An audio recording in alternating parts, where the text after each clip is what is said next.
Hi, everyone. My name is Allison Beeland, and I'm a career services consultant at the Center for Career Opportunities. Today's presentation is on the topic of networking.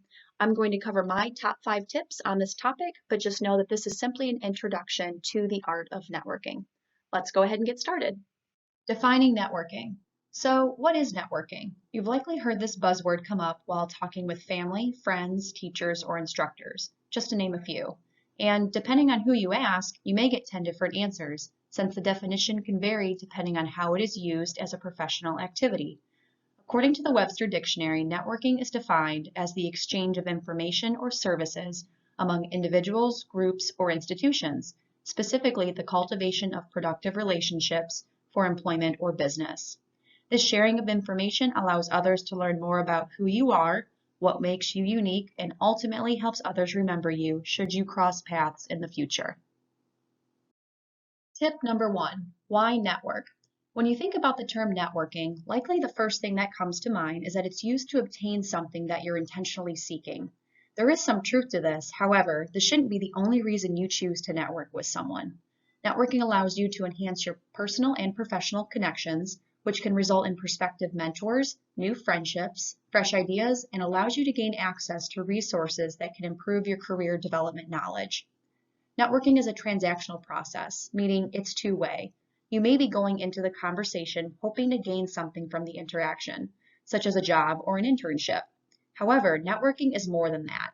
It's a balance between sharing information about yourself, listening to what the other person has to say, and engaging in mutual dialogue that leaves both of you feeling heard and understood by the conclusion of your conversation. Networking is also used to advance your career path. For example, it helps with obtaining letters of recommendation when you apply to graduate school or a scholarship. It is also useful if you're looking to engage with people in your current career field or a completely new field of interest. For example, if you are considering engineering as your major but are unsure which concentration or discipline you want to focus on, consider networking with someone in a field that sparks your interest. This will help you gain a new perspective and receive career advice or support as you make the decision that is best for you. Tip number 2, when to network. When you enter college as a freshman, networking with others is likely not the first thing you put on your to-do list. What you may not realize, though, is that networking can and should start as soon as you begin your college career, and you shouldn't wait until you're looking for a job or internship to begin making connections. Networking should be an ongoing activity that you work into your weekly routine each semester, whether that be in the classroom, within a student organization, at an information session, or while speaking with relatives at home. This way, you're continually expanding your knowledge as you interact with new and familiar people. By interacting with those outside of your immediate friend group or family, you're able to enhance your current skill sets, such as enhanced communication, active listening, practicing eye contact, and fine-tuning your elevator pitch.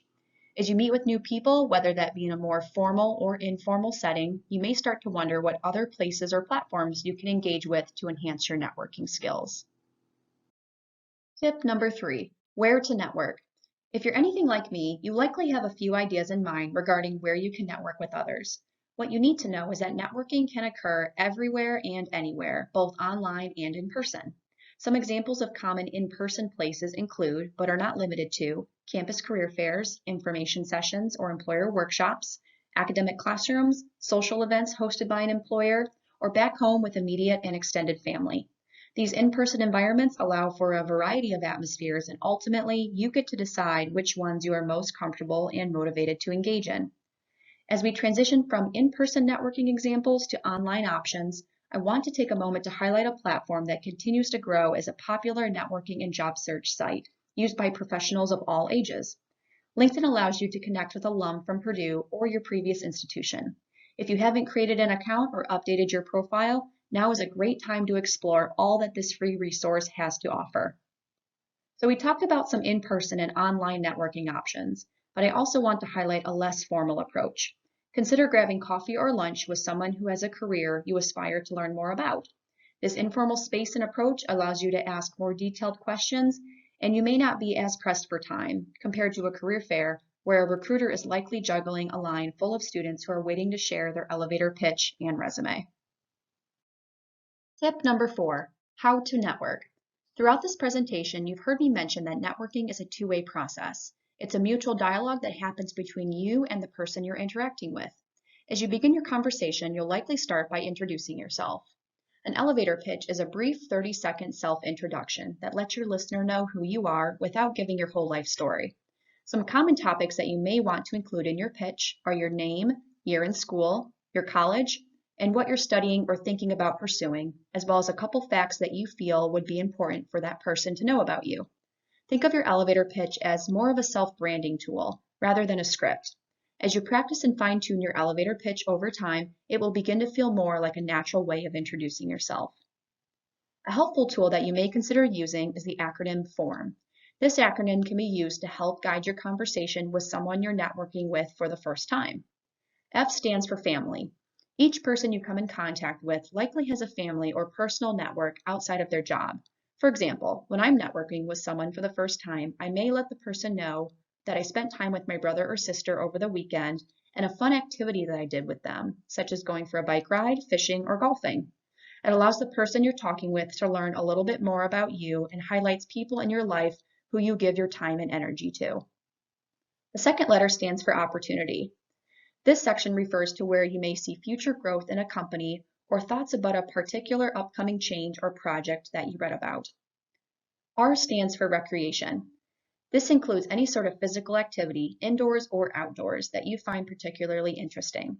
For example, I might share with an employer that my free time is spent playing basketball with my friends on campus and attending co-ed softball games in the summer.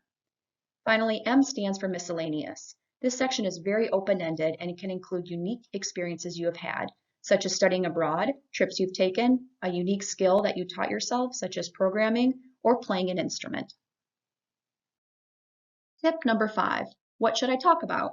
Networking looks different for everyone depending on the environment you're in, the person you're talking to, and the prior relationship you may have with this individual.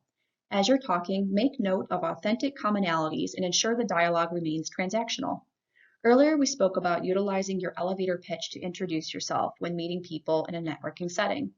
Once you've introduced yourself, you'll want to ask an employer questions about their career or their company. Some questions you may ask are what they like most about their job, what their job responsibilities entail, how they maintain a healthy work-life balance, or what professional development opportunities they've enjoyed while working for their company. As you're asking questions and receiving feedback, the dialogue should remain a fluid conversation. You'll likely be asked about your major or what you plan to pursue with your degree, what you're involved with on campus, or how you spend your free time. Networking is a balance between getting to know someone professionally, but also sharing bits of appropriate personal information that allows both of you the opportunity to get to know one another. Resources. Today I provided some tips on the topic of networking. However, the content provided only touches the surface. Our CCO calendar is regularly updated with information regarding upcoming career fairs and online events, which allow for various networking opportunities. Another resource to check out is our CCO blog for networking and professional development tips and tricks.